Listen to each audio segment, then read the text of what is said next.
Guten Morgen, Herr Blocher. Guten Morgen, Oriani. Herr Mörgeli. Grüezi, Herr Oriani. Hey Roger, bist du schon hier?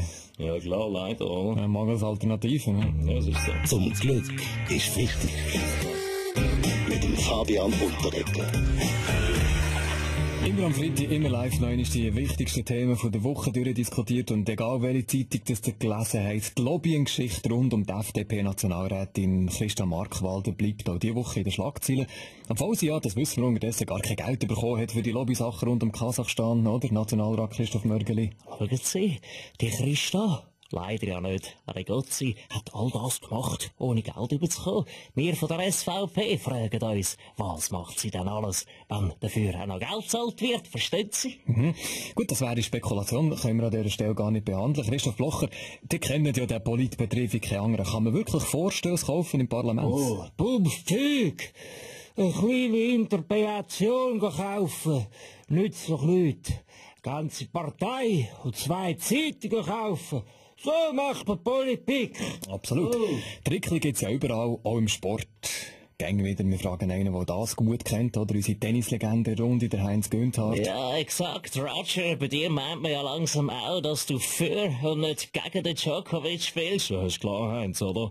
Spiele vor allem für meine Sponsoren, oder? Aber ich habe extrem müssen lachen, dass so ein Auftrag nur 7.000 Franken kostet, oder? Ist ja gar nicht. Schaut zusammen, das ist der Blick am Morgen.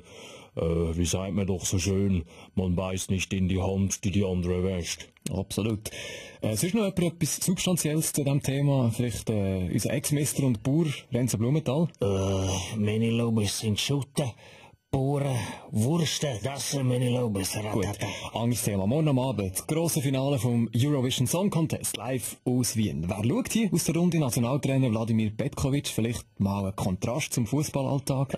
Probleme bei ESC, man weiß nicht, ob man ist Mann, Frau wegen Kleidung und Frisur. Eigentlich wie bei meiner Spieler in der Mannschaft National. Bei euch, Christoph Blocher, daheim, bis Blochers, schaut ihr mit der Silvia einen gemütlichen Fernsehabend? Oh, Bumszeug, Oriani. Wenn ich die Menschen sehe, dampfen und Finger, dann gehe ich an eine SVP-Veranstaltung. Dort singt man die Hymne. Und alle dampfen nach meiner Pfeife.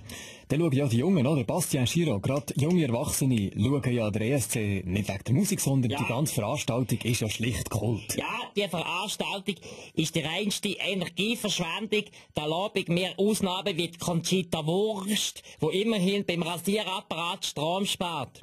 Ich verdanke dem ESC einen von meinen grössten Hits. Ist nicht wahr, Stefan Eicher, wirklich? Ja, einisch beim ESC schauen, habe ich mich gefragt, Mann oder Frau, ich weiss nicht, was es ist.